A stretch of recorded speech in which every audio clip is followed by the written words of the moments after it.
अंबाला लोकसभा चुनाव को लेकर आज कोर्ट में स्क्रूटनी मीटिंग की गई, जिसमें कांग्रेस ने भारतीय जनता पार्टी बंतो कटारिया पर कंप्लेंट दर्ज कराई कि बंतो कटारिया की कुछ बातें नामांकन में छुपाई गई, जिसको लेकर कांग्रेस नेता एडवोकेट रोहित जैन ने शिकायत की थी। आज उसी को लेकर डीसी ऑफिस में मीटिंग की गई और बाद में जानकारी पूरी करने के बाद भाजपा उम्मीदवार बंतो कटारिया का नामांकन चुनाव अधिकारी द्वारा स्वीकार किया गया। शिकायत करने वाले कांग्रेस नेता एडवोकेट रोहित जैन ने बताया कि बंतो कटारिया माता मनसा देवी श्राइन बोर्ड की मेंबर है।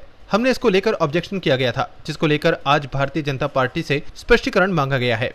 जो बंतो देवी कटारिया जो बीजेपी के ऑफिशियल कैंडिडेट है, उसके बारे में हमारी ऑब्जेक्शन थी कि वो माता मनसा देवी श्राइन बोर्ड है उसकी मेंबर है और वो ऑफिस ऑफ प्रॉफिट के अंडर फॉल करते हैं कैटेगरी में, तो इसलिए वो कंटेस्ट करने के लिए एलिजिबल नहीं थे। तो हमने ये ऑब्जेक्शन रेज की थी और हमारी ऑब्जेक्शन पर भारतीय जनता पार्टी से उनसे स्पष्टीकरण मांगा गया था और उन्होंने इसके बारे में स्पष्टीकरण दिया है, जो कि उन्होंने जो एक लेटर लगाई है सेक्रेटरी माता देवी श्राइन बोर्ड पंचकुला के, जो उनका लेटर आया है कि उन्होंने अभी तक कोई रेम्यूनरेशन नहीं ली है और 29/4/2024 को रेजिग्नेशन दे दिया है। तो हमारी ये ऑब्जेक्शन थी। लेटर आज का ही है, ये लेटर आज ही उन्होंने भेजा है और हमारी ऑब्जेक्शन ये थी कि अगर जब आपने उनको मेंबर बनाया था तो वो गजटेड नोटिफिकेशन थी, तो अगर रेजिग्नेशन होगा उसकी भी गजटेड नोटिफिकेशन होनी चाहिए, जो साफ तौर पे इसमें नहीं है। और साथ ही वो कहते हैं कि कोई पैसे नहीं लिए, उसके बारे में भी हम जांच कराएंगे कि उन्होंने पैसे कभी लिए या नहीं लिए।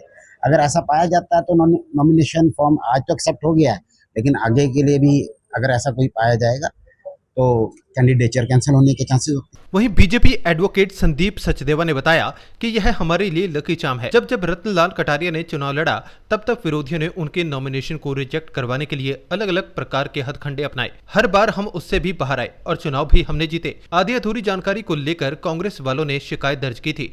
इससे स्पष्ट होता है कि वह अपनी हार देख रहे हैं। आधी अधूरी जानकारी के आधार पर कांग्रेस वालों ने शिकायत की थी, जिससे ये स्पष्ट होता है कि वो अपनी हार स्पष्ट देख रहे हैं और हार की इस बौखलाहट को छुपाने के लिए आधे अधूरे तथ्यों के ऊपर उन्होंने मनगढ़ंत झूठी शिकायत दे दी।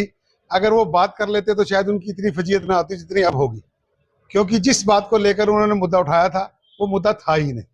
तो इसलिए इन मनगढ़ंत बातों में कुछ है नहीं। जनता में जाने के लिए उनके पास कुछ नहीं है, जनता को बताने के लिए कुछ नहीं है। तो इस प्रकार मनगढ़ंत ओछे हथकंडे अपनाकर कांग्रेस वाले चुनाव में यदाकदा उछल कूद मचा रहे हैं। मुझे इससे ज्यादा कुछ नहीं कहना है। माननीय रिटर्निंग अफसर ने सारे ऑब्जेक्शनों को खारिज करते हुए बंतो जी का नॉमिनेशन पेपर स्वीकार कर लिया है। हम जनता की अदालत में पहले भी थे, अब भी हैं और हमें पूरा भरोसा है कि मोदी जी की गारंटी को मानते हुए अंबाला के लोग अब की बार फिर से यहाँ से मोदी जी की गारंटी पर मोहर लगाएंगे और बंतो जी को बहुत बड़े मार्जिन से सफल करेंगे। इस बारे में मैं बड़े फख्र से कहना चाहूंगा कि ये हमारे लिए, जिसको कहते हैं ना, लकी चार्म है। जब कटारिया जी ने चुनाव लड़ा तब विरोधियों ने उनके नॉमिनेशनों को रिजेक्ट कराने के लिए इस प्रकार के उच्छेद कंडे अपनाए। हर बार हम उससे भी पार आए और चुनाव भी हमने जीते। तो अब की बार भी वही पटकथा इन्होंने लिखी है और मुझे पूरी आशा है कि जिस प्रकार बंतो जी का नॉमिनेशन पेपर आरओ ने स्वीकार किया, उनके कैंडिडेचर को अंबाला के मतदाता स्वीकार करेंगे और कटारिया जी के भी रिकॉर्ड तोड़ते हुए बहुत बड़े मार्जिन से बंतो जी को जिताकर लोकसभा में भेजेंगे।